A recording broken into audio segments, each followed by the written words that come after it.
Welcome back to the Jacob McLaughlin podcast and radio show, coming to you guys on this Monday, July 27th.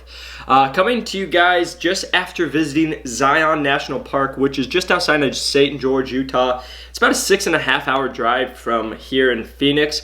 So I decided to go up there to get out of some of the Phoenix heat and also just get a little change of scenery. If you guys have never been to Zion, I highly recommend it. Absolutely beautiful. A bunch of trails, a bunch of beautiful things to do.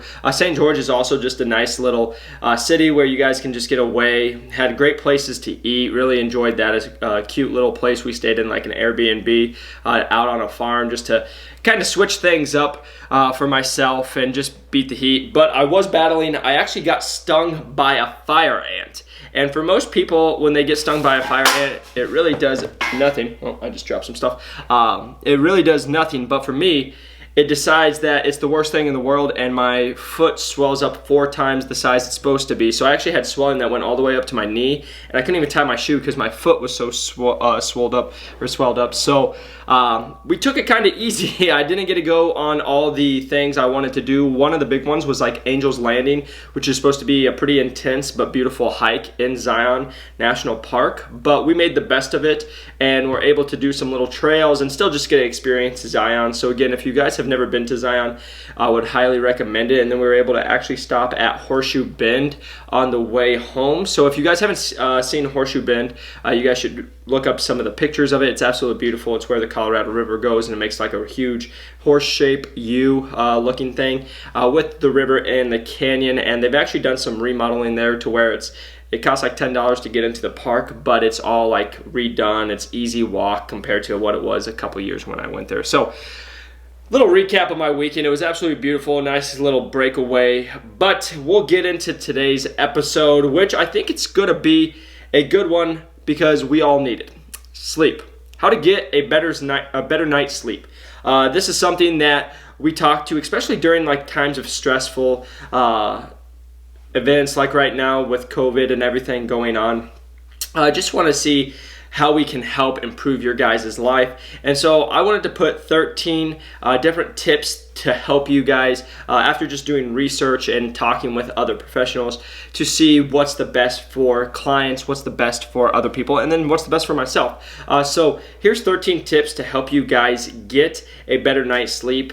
And just diving into it. So studies have shown that 7 to 8 hours is optimal. Once you guys go above that 8 into that 9 and 10, your body can actually have more negative effects in the fact of like you'll feel drowsy, you could still feel tired after that. And then if you go under 5, get about 5 hours or under, you're at more risk for getting sick, having mental unclarity. You're just like kind of in a fog, not really sure where you're at, and just not thinking clearly. Libido can diminish, insulin issues, and prone to accidents. So again, you're just not as alert as you would be if you got better night's sleep. So we're going to just jump right into it. We're going to break down these 13 steps, kind of talk a little bit on it, and just go into detail to help you guys get a better night's sleep so you guys can start feeling better, so you guys can start being more productive, and just be happier with your life. So, number 1.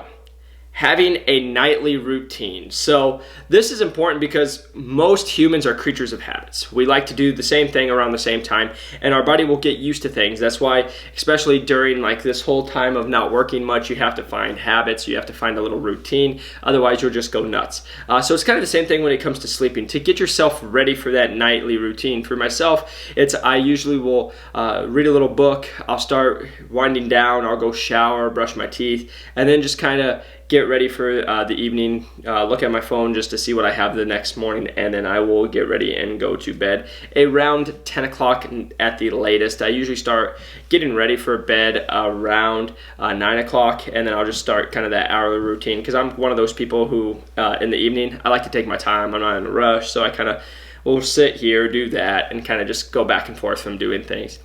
So number 1, so having you guys just find yourself a routine. Jumping into number 2. Sleep with the temperature in the high 60s. So studies have shown that people who sleep in the 60s are in the most optimal amount of sleep, and they're getting the most productivity from their sleep. So they've done the studies a lot. When I researched it, it was anywhere from the 60 to 69. You know, some said 60 to 65, some said 67 to 69, some even went into the low 70s. But going from all that, if you were in the 60 to 69, if you could sleep with that, or if you guys have fans or something to keep yourself cool, you are going to sleep better in the colder climate than if it's 80 degrees. You'll just have a better night's sleep. Number 3, make sure your room is completely dark. So this comes into if you guys need to have a little face covering, or if you guys need to get those blackout curtains so no sun peeks through, because what happens is when the sun starts peeking through, our body will actually start waking up. It's not going to be as deep a sleep, and again, lights can affect it, no matter if it's a light from your phone or if it's a light just from a light from the hallway or something coming out. Making sure you guys are able to sleep in complete darkness, and then again, being able to have it where it's not going to get affected by the sun, just because if the sun is coming up, it is going to eventually wake you up a little early, most likely, because your body's just going to be more alert as the sun's coming up. So that is number 3. Number 4, use noises that help you sleep. So for myself, I like to use a fan. I don't like to sleep in complete silence. Otherwise, you just hear yourself breathing. It's not my thing. So I personally like to use a fan. Some people like to use apps. Some people like to have like little meditation or sounds of the ocean or whatever it is. But there's also people who like the no noise. So just finding what works for you. For myself, I like to sleep with a fan. Also because I just run hot, so I'm always hot no matter what the temperature is. So I like to have a fan on me, and the fan I find helps me fall asleep faster compared to if I don't have one. So again, just finding noises that you guys will calm you down, get you into that mood to where you guys are ready to fall asleep. Number 5, turn off electronics 30 minutes before you sleep. So they've actually done studies from when you guys are looking at your guys' cell phones, it can start to activate your brain again. So even though you are starting to get ready for sleep or get ready for bed, and then you turn off your lights but you're on your phone, your body can start getting woke back up, especially like in your brain. It can stimulate some things in your brains that won't let you have a great night's sleep. So if you guys can, make sure you guys can jump off your electronics, your phone, whatever it is, about 30 minutes before you sleep, just to let your brain start to unwind. And also just like a little detox. As humans here in America or anywhere in the world, we like to sit on our phones. We're on it all the time. I think on mine, you know, I've been trying to be better at it. I think I'm at like 5 hours a day, and I used to be at like 8 or 9, which is sick to think about. So I try to get off my phone, but even just like a little detox for yourself. So if you find yourself on your phone, just give yourself that 30-minute break before, so you don't have to be thinking about stuff. And then also with that, most of the time you guys are on social media, as myself, and then if you see something that could trigger you, you're not going to have as good a night's sleep. So again, trying to stay off your phone, stay off your social media things before you're going to bed, so it doesn't stimulate, make sure that you stay up or you're tossing and turning, just going that easy route with it.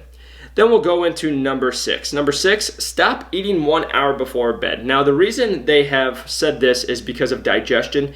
Digestion can actually affect your sleep. So if you eat meals right before bed, say it's 9:30 and you're going to bed at 10, your body will still be digesting all that food, and especially if it's so close to bedtime, it actually can affect your sleep. It can make you not get as good a night's sleep. You might not hit that deep sleep as fast, and also might not get the quality amount of sleep if you want it. So just staying away from trying to eat. Again, I understand people are busy, or sometimes you get really hungry, so you can't do that. But overall, it's just saying don't have huge meals right before you're going to bed, because your body's going to go right into digesting that, which can affect your sleep when you guys are doing that. This is a big one, especially for myself, which I've been trying to work on. But number 7, limit caffeine intake. So as we all know, caffeine affects our sleep. It's trying to boost us and stay awake, and that will not do good. Now, here's the thing. Limiting your caffeine, the experts say to stop around 2 p.m. because caffeine can have a half-life, and so it can actually last, if you drink it at 2, it can last another 5 to 7 hours. They've done studies. So if you drink it at 2, it could still go up till 9 o'clock. So that's why I say stop around 2 p.m. I will say, even myself, sometimes I will have caffeine. Like I like to drink yerbas, which are caffeinated waters, and I'll have that for a pre-workout. And I usually will drink those around 3:30 or 4. I'm able to usually fall asleep around 10, but that's only if I get like a really hard workout in. If I don't do that and I do have some caffeine after 2 or 3 o'clock, I find myself it's 11, 12, 1 o'clock in the morning. I'm still up just because I'm pretty sensitive to caffeine, I've found. So just if you guys are that person, but again, that is going to be very dependent. Like my boss, Jeremy, he can drink coffee at 7 p.m., 6 p.m., and he'll fall right asleep when he goes home and hits his head to the bed. So, it's going to be dependent, but overall for for most people, it's going to be best if you stop taking caffeine in by 2 p.m. And especially with that, if you guys have never heard, also 300 milligrams is the top or the recommended usage for caffeine. So give you a cup of coffee would be about 100 milligrams, and then if we're going crazy with it, a Monster on average is about 150 milligrams, and then a Bang Energy, which is absolutely nuts, is 300 milligrams. So that is your whole caffeine intake in one drink. But that's the recommended use for your max. So if you guys can stay under that, that would be ideal. But again, if you guys it's 4 or 5 o'clock, you drink one of those Bangs, which is 300 milligrams, that thing could be going for a while because you're taking so much caffeine. So just something to think about.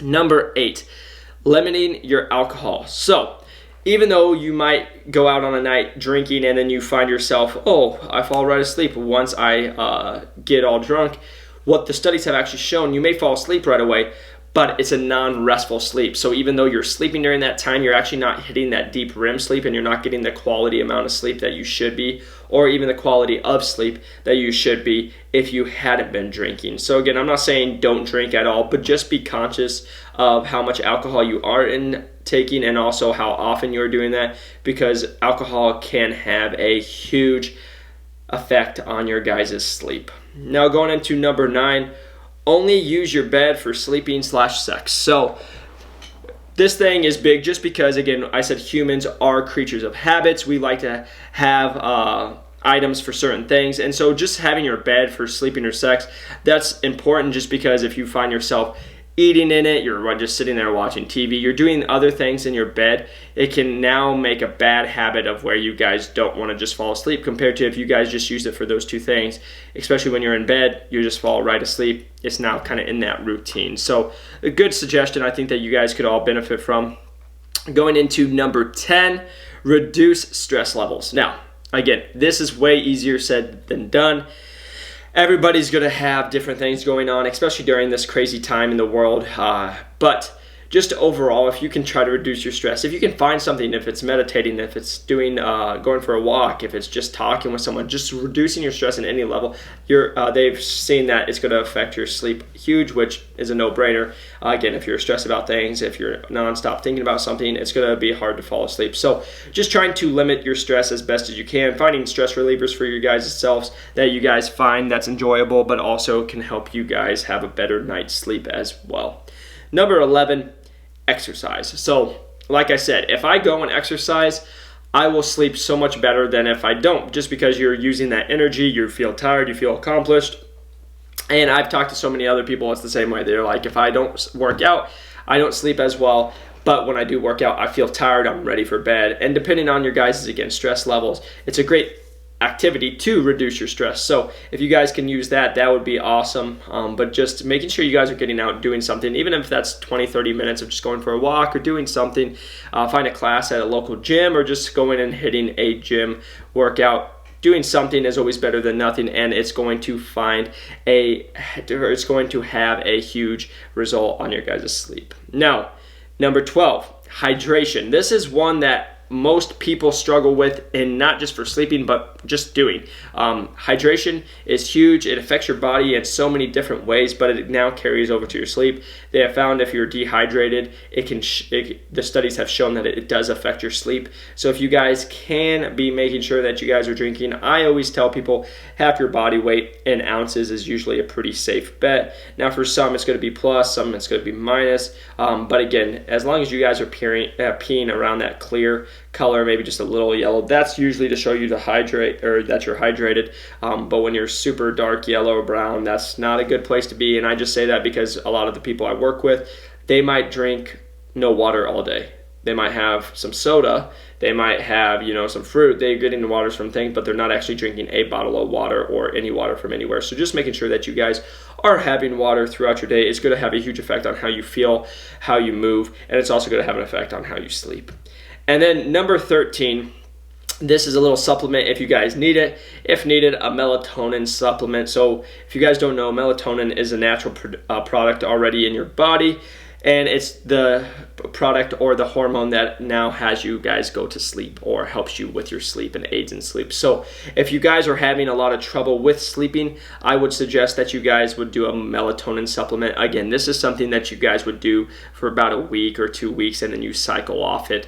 And I would also say it's just something as needed. If there's been times that I'm super stressed and I can't get away from all the stress and I haven't slept very well for the last couple of days, I will take a little melatonin supplement. They have little pills, they have little gummies, they have all these different options. But again, it's not a bad thing. Your body already produces it, but this is something that can help you guys fall asleep and get a better night's sleep if you guys are struggling. So those are 13 tips for you guys to get a better night's sleep. I hope you guys at least found one thing that you guys can take away from this and use it practically for yourself. And I really appreciate you guys jumping on here, listening to me. And if you guys haven't, please press that like and subscribe button. And until next time, do something active, spend time with people you love, and live your life fullest. I'll talk to you guys on the next one. Peace.